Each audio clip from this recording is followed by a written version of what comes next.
नमस्कार, झारखंड की खबरों में एक बार फिर से आप सभी का स्वागत है। झारखंड की खबर को जानते रहने के लिए सब्सक्राइब करें झारखंड समाचार के इस यूट्यूब चैनल को, जिससे कि आपको झारखंड से जुड़ी हर एक छोटी बड़ी खबर लगातार मिलती रहे। तो आइए दोस्तों, बिना समय गवाए खबरों की ओर चलते हैं। झारखंड राज्य में 823 नए कोरोना संक्रमित मिले हैं। पिछले 24 घंटे में इससे दोगुने 1647 मरीज स्वस्थ भी हो चुके हैं। सिर्फ 2 जिलों में मरीजों का आंकड़ा 100 से ऊपर पहुंचा है। रांची में 104 मरीज मिले, तो वहीं पूर्वी सिंहभूम में 101 नए संक्रमितों की पहचान हुई है। सरायकेला, खरसावां और लातेहार में 56 मरीज मिले हैं। राज्य में कोरोना मरीजों की रिकवरी रेट में 4% का सुधार हुआ है। 20 मई को राज्य का रिकवरी रेट 90% था, तो जो आज बढ़कर 95% हो चुका है। अगली खबर दोस्तों, कोरोना थर्ड वेव को लेकर रेलवे अस्पतालों में भी तैयारी शुरू कर दी गई है। चक्रधरपुर डिवीजन के तीनों रेलवे अस्पताल टाटानगर, चक्रधरपुर व बंडा मुंडा में ऑक्सीजन स्टोरेज टैंक का निर्माण किया जा रहा है। चक्रधरपुर में छोटे स्तर का ऑक्सीजन जनरेशन प्लांट लगाने की योजना है। चक्रधरपुर रेल डिवीजन के सीनियर डीसीएम मनीष कुमार पाठक ने चक्रधरपुर रेलवे अस्पताल में 30 बेड बढ़ाए हैं।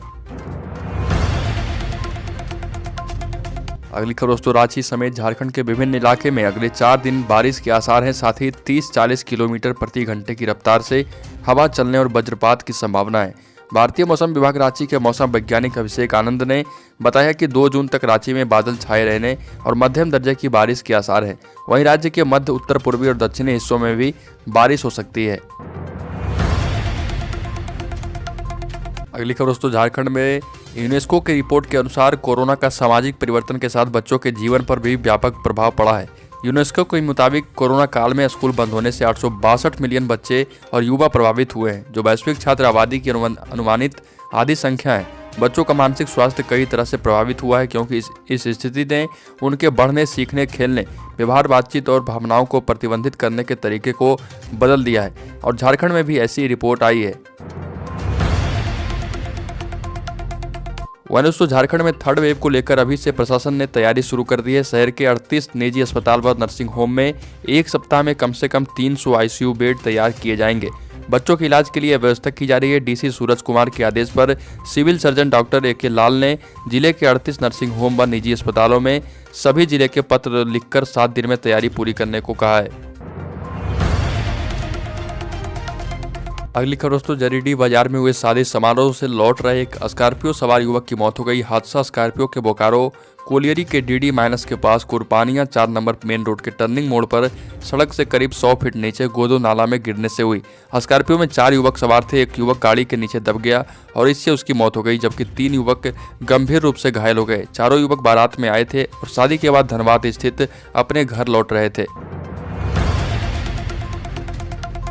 साथ ही दोस्तों, धनबाद जिले में 12 जून से मानसून की संभावना है। इससे पहले शनिवार को प्री मानसून की पहली बारिश हुई। दिन भर धूप छांव के बाद शाम को आसमान में बादल छाने लगे और देखते ही देखते विभिन्न इलाकों में हल्की बारिश शुरू हो गई। इस दौरान 3 mm की बारिश दर्ज हुई। हालांकि दिन भर उमस भरी गर्मी महसूस होती रही।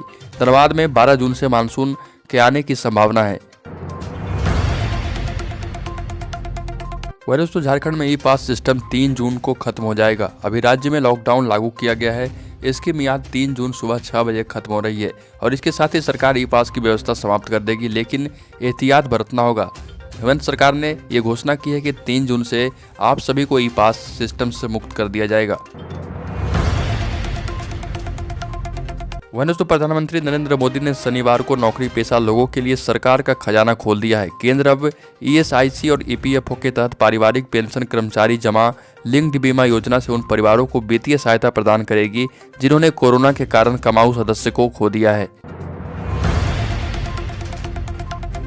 अगली खबर दोस्तों, पूर्व मुख्यमंत्री रघुवर दास पर भ्रष्टाचार का केस दर्ज किया गया है। बहरहाल सियासी खींचतान के बाद राज्यसभा प्रकरण में सरयू राय भी कूद गए। सिर प्रतिद्वंदी रघुवर दास के मजे लेते हुए उन्होंने बाबूलाल मरांडी पर भी तंज कसा और उन्होंने कहा कि दर्द को बर्दाश्त करें, चीखने पर जग हंसाई होगी।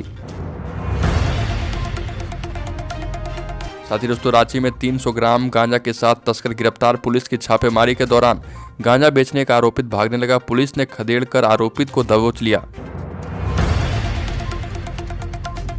दोस्तों, साहिबगंज में 24 घंटे के भीतर नाबालिग से दुष्कर्म। करीब आधा किलोमीटर की दूरी पर दुष्कर्म के बाद बच्ची की हत्या कर दी गई। बच्ची के पिता मजदूरी के साथ साथ मवेशी पालन भी करते हैं। जांच पड़ताल के क्रम में पुलिस ने गांव के ही एक युवक को हिरासत में लिया है और उससे पूछताछ की जा रही है। साथ ही दोस्तों, मोदी 2.0 की दूसरी वर्षगांठ को भाजपा सेवा दिवस के रूप में मना रही है। पार्टी राज्य के 5000 गांव में सेवा कार्य कर रही है, जिसमें पार्टी अध्यक्ष सहित राष्ट्रीय पदाधिकारी, प्रदेश पदाधिकारी, कोर कमेटी सदस्य, केंद्रीय मंत्री, नेता, विधायक दल, सांसद, विधायक शामिल हैं। आपको बता दें कि भाजपा मोदी 2.0 की दूसरी वर्षगांठ को राज्य भर में सेवा दिवस के रूप में मनाना चाहती है। भाजपा के प्रदेश महामंत्री आदित्य साहू ने बताया कि पार्टी के सभी 513 सांगठनिक मंडलों में से 10-10 गाँव का चयन किया गया है, जहाँ सेवा कार्य दिए जाएंगे। और उन्होंने कहा कि इस मौके पर प्रदेश अध्यक्ष दीपक प्रकाश भी मौजूद होंगे और सभी के बीच, ग्रामीणों के बीच, गरीबों और जरूरतमंदों के बीच मास्क, सैनिटाइजर आदि का वितरण किया जाएगा। साथ ही ग्रामीणों के बीच कोविड टीकाकरण में सक्रिय भागीदारी के लिए अभियान भी चलाया जाएगा। साथ ही दोस्तों, राज्यसभा सदस्य महेश पोद्दार ने भारत सरकार के औद्योगिक संवर्धन और आंतरिक व्यापार विभाग को पत्र लिखकर शीघ्र दिशा निर्देश जारी करने की मांग की है। कहा कि कई उद्यम बंद पड़े हैं, लाखों श्रमिक बेरोजगार हैं। और झारखंड से राज्यसभा सदस्य महेश पोद्दार ने झारखंड के लघु मध्यम उद्योग को इंडस्ट्रियल ऑक्सीजन के उत्पादन दोहन की अनुमति देने की मांग की है।